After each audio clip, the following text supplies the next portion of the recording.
Hello, everyone, and welcome to Creating Stillness. Today's tool is around our breath, our breathing cycle.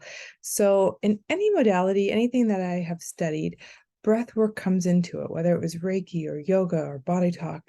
Everything always will have an aspect of the importance of our breath, our breathing cycle, and the importance of it. And so I wanted to bring our awareness as it's quick and simple. You don't need anything. It's just awareness into our breath.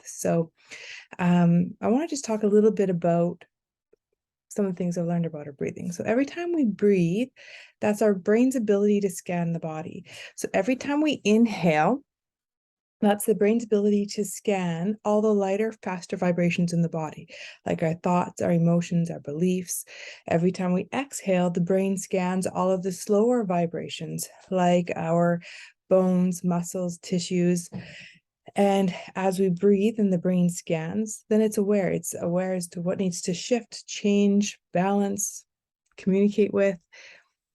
Another thing with our breath, it reflects. So in yoga, they will say perfect breath is perfect health. They can actually study and diagnose the state of our body based on our breath. So every time we inhale, it will reflect our ability to take in life or taking in the new. Every time we exhale, it's the reflection of our exhale, our ability to let go. So when you go into this exercise or in your day, if you're finding it a hard time breathing in, is going to be an example or awareness for you of, oh, what am I having a hard time taking in or being engaged and being present? If you have a hard time letting go, if you're just holding your breath, you might start noticing, is there any grudges or what are the things that I'm having a hard time releasing and letting go of? It works with our circulatory system. So we have this system called the lymphatic system. So it's kind of like our back alley cleanup system. And the best way for the lymphatic system to improve its movement or its circulation is the pressure system with our breath. And so there's a lot of cleansing, purifying that happens with our breath with that. And yes, so it brings clarity. It distributes our oxygen to the body and the brain, and it gets us just to become mindful. So I invite you just right now, take the moment to just engage, just become aware of your breath. How are you feeling with your breath? Maybe you haven't even been aware all day of what your breathing is like. And just take a few nice big deep breaths and become aware. What is your breathing like? Are you having a hard time with an inhale or an exhale? So everything rocks with our breath as well. So every time we inhale and we exhale, we have momentum and movement. So every time we inhale, our pelvis tilts forward. Every time we exhale, it rocks back. We also have a main joint called the sphenoid basilar joint in the skull. So as we breathe, it moves, it has momentum. And when we breathe in that SB joint, if it's ever jammed or locked, it's amazing how it will influence our breath. It influences all the other joints. But if we're not breathing, we get into this brain fog, poor memory, poor ability to think clear or focus. We have low energy. So all of this can help support creating that momentum and rocking momentum and movement in the body, in the brain, the mind. So just bring your awareness in again, feeling that breath. Now we have our diaphragm muscle and it runs around our rib cage. It looks like a big umbrella and it's our halfway house for processing our emotions. So if we are feeling emotionally overwhelmed, then we are probably going to limit our breath. We're going to have really shallow breath because we are coping versus living and synthesizing. So when we bring our awareness back into our breath, it's going to allow that diaphragm to expand and contract. It's going to stimulate and keep the energetic momentum and movement. But also what happens is that diaphragm muscle, as it expands and contracts, it massages all of our digestive organs. And so if we're not breathing and the diaphragm's not expanding, contracting, we're going to have limited digestion. We're going to have bloating, heartburn, all sorts of indigestive that you can feel. You might just be gurgling all the time, even having a hard time just breathing, or you're feeling full. You just can't get things moving. Can all be related to the diaphragm. So as we breathe, it's going to stimulate the momentum and the movement of that muscle to create emotional release and synthesis at the same time. And when we are emotionally digesting and synthesizing, it's naturally enhancing our digestive system. So our digestive system is only 20% of what it digests. Our digestive system has to digest our emotions, our beliefs, our memories, etc. So this diaphragm plays a big role on all of that. So bringing our awareness into our breath is also going to just enhance our digestive system and our ability to digest life. And so if we're feeling overwhelmed, many times our breath is going to be our limited pause moment, or congestion, or we're just going to have shallow. We don't think about it. We're not mindful of it. So once again, just bringing awareness back in and feel your body rocking with every inhale and exhale. Feel expand, contract, feeling that rhythm.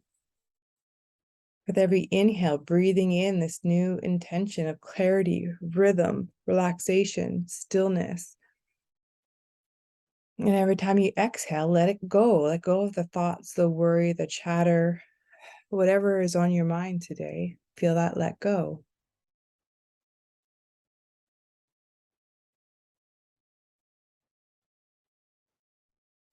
And so this is something, as quick as it is, it's a nice reset.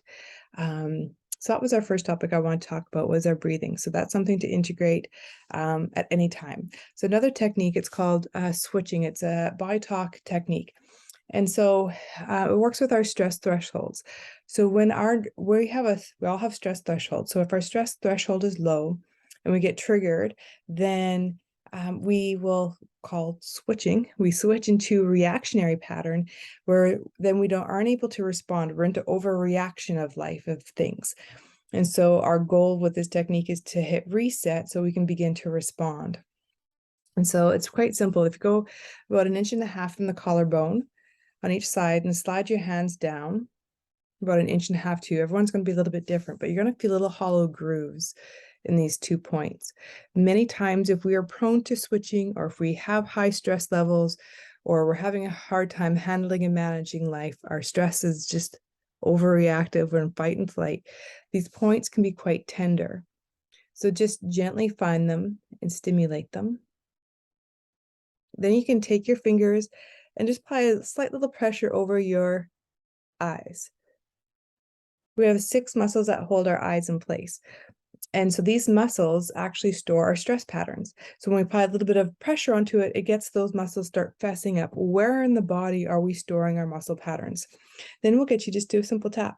Get the brain to say, oh yeah, okay, I see these stress patterns. I see how your body's holding and responding or reacting. And the sternum to the heart, and then to your belly button. You can do this tapping to those 3 areas. And now I invite you to go back, find those points again, and they're probably not as tender. So this is a really good one through the holidays. If you're feeling stressed, if you're triggered with relationships or food or money or whatever your trigger may be, we might even just start noticing. I started noticing this before I even learned this technique, I found myself, I'd rub if I got anxious or nervous, and then people would be like, geez, you got red blotches on your chest. And it wasn't until I learned this technique of what my body was innately doing, was actually doing a reset on the kidney 27 meridian points, the stress system. And so this is something you can do. You can not overdo it, but you'll notice once you've done it once, many times you go check it, the tenderness will be gone, and that shows it's shifted. But you might start noticing that your stress threshold is a little bit too low.